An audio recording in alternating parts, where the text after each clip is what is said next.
This is a great campaign issue. This is a universally despised, and now I happen to be recommending this stock for one particular reason, because I just think they're like the best gouger in the world. Alleged gouger. Yes. I mean, it's been a great stock because they've gotten away with everything. Right. How terrific. There you have Jim Cramer on CNBC giving the whole game away, conceding that the Ticketmaster Live Nation merger that occurred in 2010 was disastrous for concert goers because it's led to price gouging. It's also led to all sorts of unbearable, unbelievable fees that concert goers are charged. And as a result, the Department of Justice has finally decided to pursue this merged company and say that they're looking for to break up the company, which should have never merged to begin with. Okay, so let me give you the details on what's happening. So this morning, the Justice Department, along with 30 state and district attorneys general, announced that they will be suing Live Nation for antitrust violations. Now, in all seriousness, this is a big deal because last month when we had word that the DOJ was going to sue Live Nation, it appeared that they were not going to pursue breaking the company up. But that has now changed, with Merrick Garland explaining why the DOJ wants to break up Live Nation and Ticketmaster, the world's largest ticket selling platform, which Live Nation owns. Let's take a look. It controls at least 80% of primary ticketing at major concert venues. It directly manages more than 400 artists and controls more than 60% of concert promotions across the country. And it owns or controls more than 60% of large amphitheaters in the United States. We allege that to sustain this dominance, Live Nation relies on unlawful, anti-competitive conduct to exercise its monopolistic control over the live events industry in the United States. Live Nation Ticketmaster locks out competition in ticketing through the use of long-term, exclusive ticketing contracts with venues that can last over a decade, as well as by acquiring venues themselves. With exclusive agreements that cover more than 70% of concert ticket sales at major concert venues across the country, Ticketmaster can impose a seemingly endless list of fees on fans. So understand why this merger was so disastrous and should never have happened. It happened in 2010 under the Obama administration. Federal regulators should have prevented it from happening. But basically you have Ticketmaster, which controls 70% of ticket sales, merging with Live Nation, which operates 80% of the venues in which the concerts take place or the live events take place. And so what they do is ensure that there are exclusive contracts with these venues to ensure that the only ticket seller is Ticketmaster, which creates a monopoly and allows for price gouging.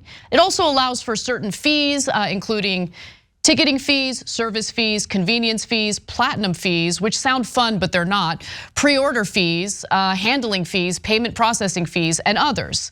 And here's how Live Nation has responded to this lawsuit by the DOJ.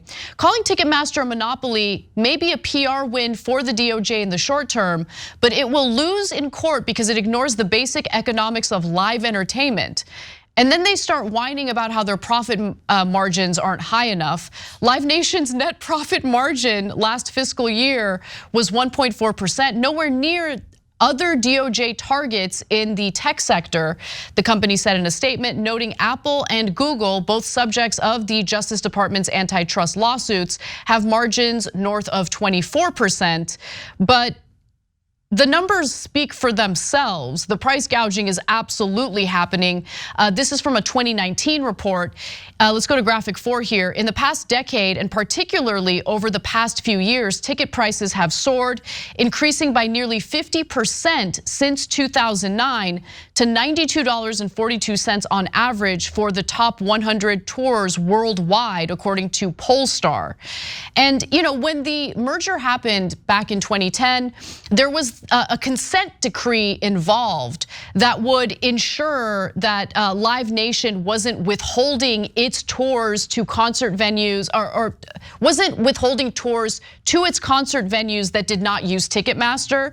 But in 2019, it was discovered by the Department of Justice that they were not following through with the consent decree, which is what brings us to what the Justice Department is trying to do with this lawsuit. They're trying to break up the company to what it was prior to the merger. I'm uncertain as to whether or not they're gonna win on this, but look at that, Cenk. Merrick Garland is doing something as the Attorney General. Nice. Wow, nobody saw that coming. Pausing here to deliver some honest truth as we do in our news coverage as well.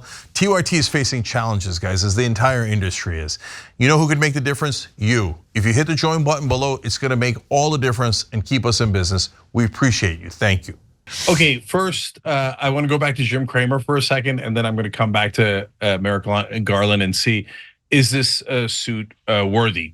Does it make sense? Okay, on Jim Cramer, I can't help but be the fairest man in America. He did say in the beginning and the end that he thought the Biden administration was right to bring the suit.